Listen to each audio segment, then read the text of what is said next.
We are now joined by number six ranked UFC women's flyweight Jessica Eye. Jessica, thank you very much for joining us today. Hi there. And we'll take our first questions from Gabriel Gonzalez with Cage Side Press. Your line is open. Hello, Jessica. How are you? Hi, I'm great. How are you? I'm doing good, thank you. So I read about this and I just wanted to get your side of the story. Joanne says that there's some animosity between the two of you. How did this start? I don't know. To be honest, I didn't know there was really any animosity, but I guess that's what happens when you argue with people via, social media. You know what I mean? Like, I don't really feel there's a beef. I mean, if that's what's going to get her out of bed to come fight me, then okay. How do you have beef with another fighter that like she never did anything to me? Like I don't even know her. Come on now. No, I understand what you're saying. I want to go back a little bit. Since your last fight, you have come out to discuss a lot of the health issues that you had going on. Just overall, just can you discuss how things have improved for you physically and everything since you had your procedure?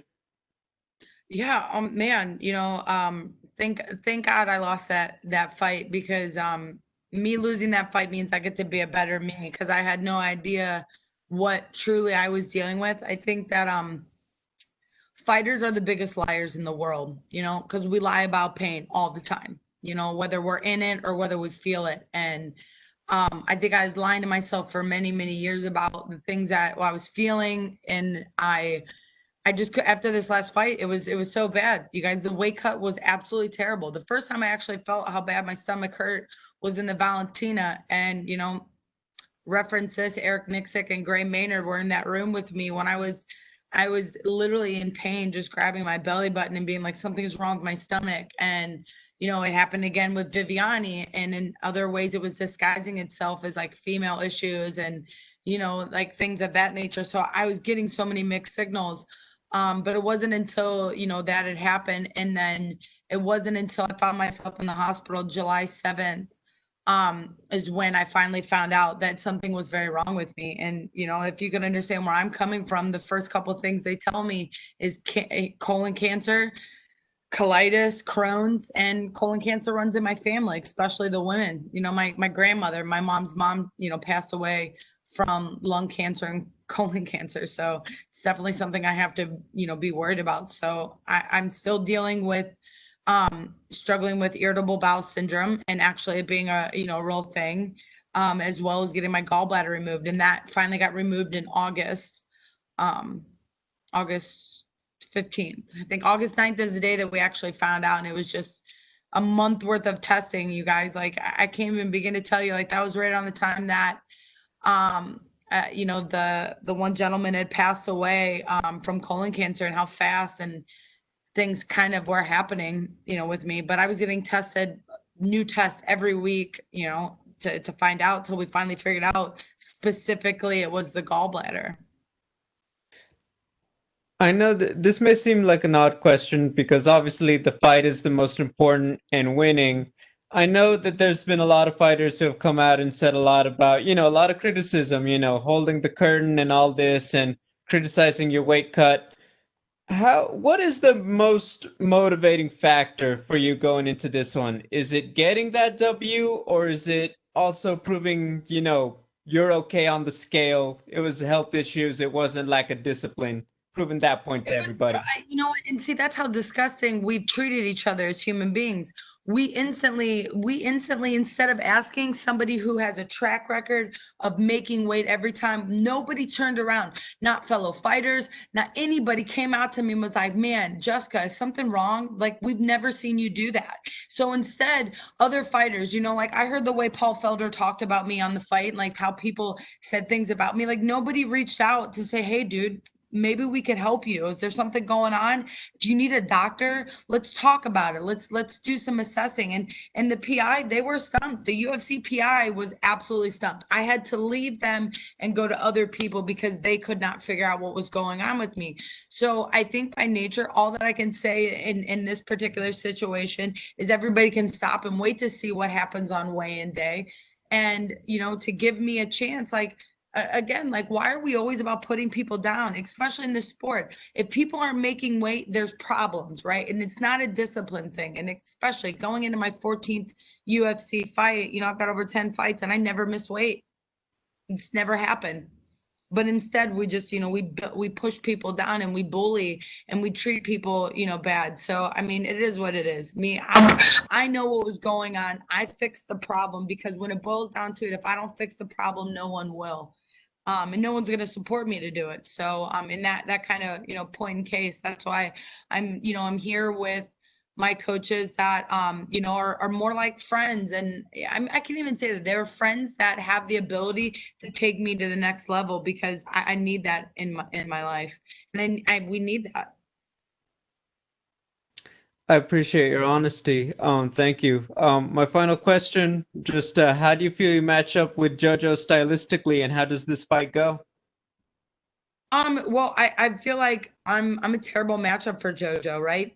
Because she's gonna think I'm just gonna wrestle her, because I always talk about wrestling all the time, but isn't kicking her game. So I'd like to see her stop a double leg if she tries to kick me. So I mean, and then if she's not kicking me, I'm punching her. So I guess like it's a lose-lose situation for her, no matter what happens, and no matter where the fight goes, I'm ready to take it all on. Thank you, Jessica. Good luck. Thank you. We'll go next to Ken Rodney with TSN. Your line is open.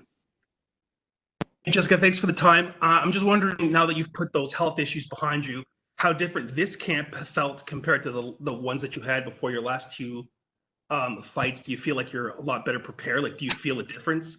And also, if I can ask you, I had a dead organ. I had a dead organ in my body. Like, I don't want to sound like a jerk, because like when I say it, like a dead organ that you were born with, that is a full functioning thing. People die from gallbladder cancer. People die from pancreatic cancer. People die from spleen issues, from appendix bursting. I had a dead gallbladder. I was so fortunate that in that time my gallbladder did not explode or even poison me any worse. So yeah, I feel like a new person. I feel energetic. I mean, I feel good now that I understand foods. I've been allergic to eggs and dairy my entire life.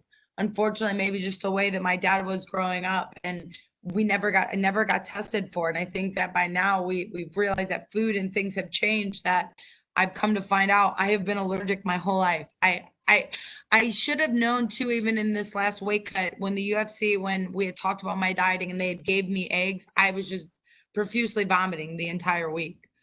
The eggs. So yeah, it's crazy to think about that. And I think that we don't take enough credit that I can't train my gallbladder. I can't train my lungs. I can't do these things to physically take the abuse that I'm forcing it to take. So, I don't know if it's fight related or if it was nutrition related, but all I know is that I don't have it, and that I'm thankful I got it out of me, and I'm not living with that pain anymore.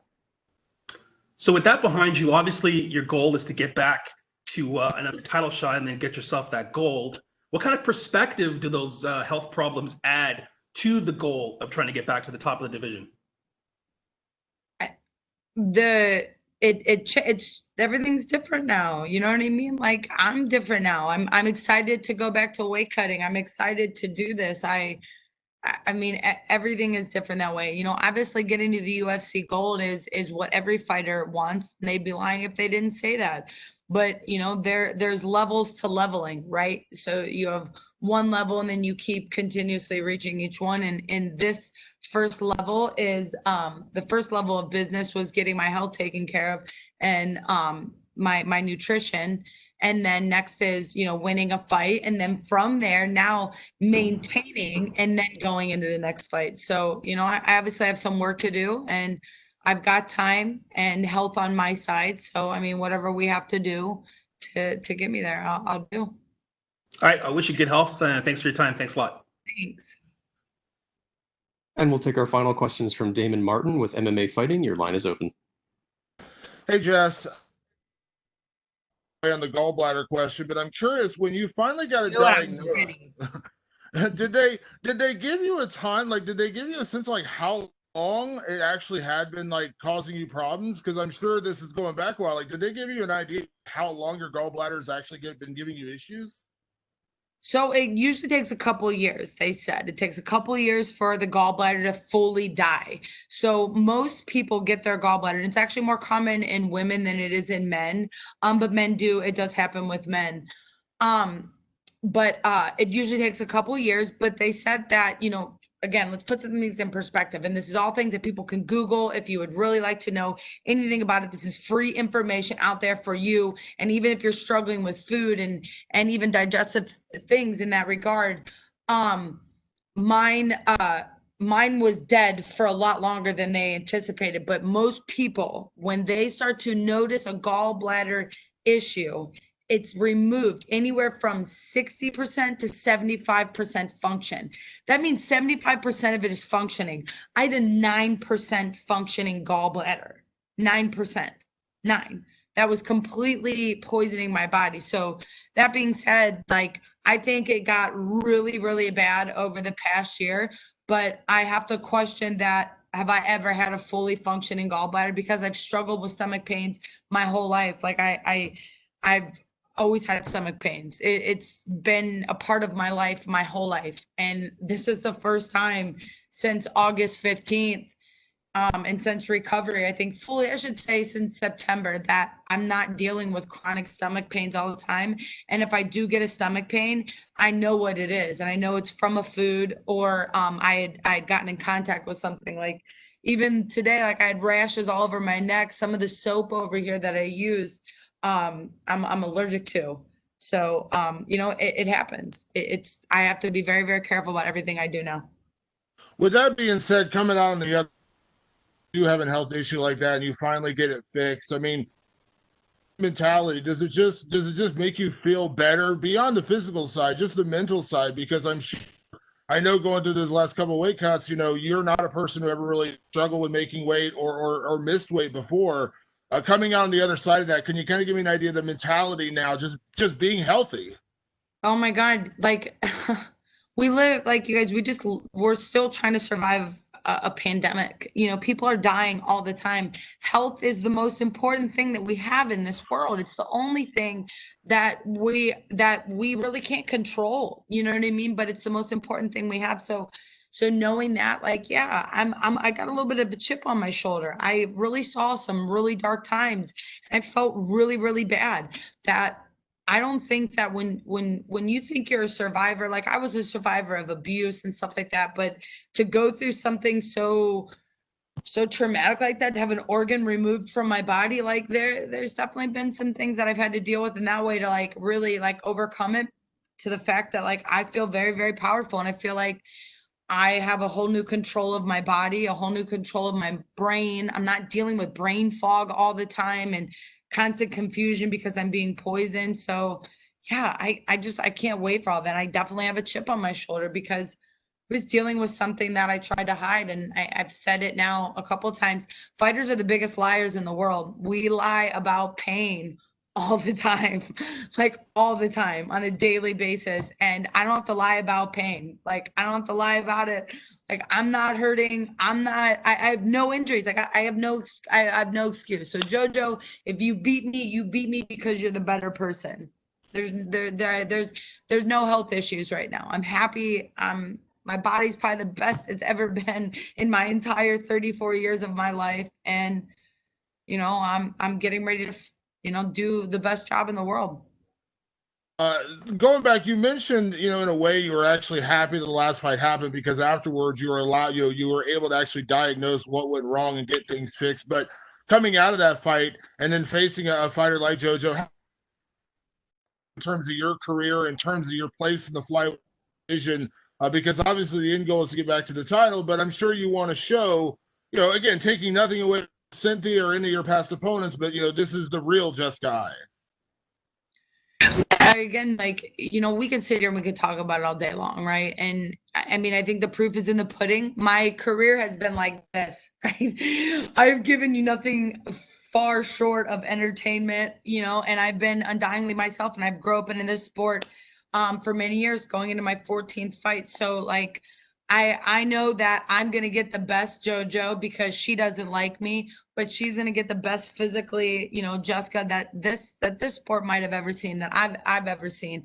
And I feel it. I mean, we're going into this weight cut and going into all these things that, there won't be much of a weight cut. My body will be dialed in and ready to perform.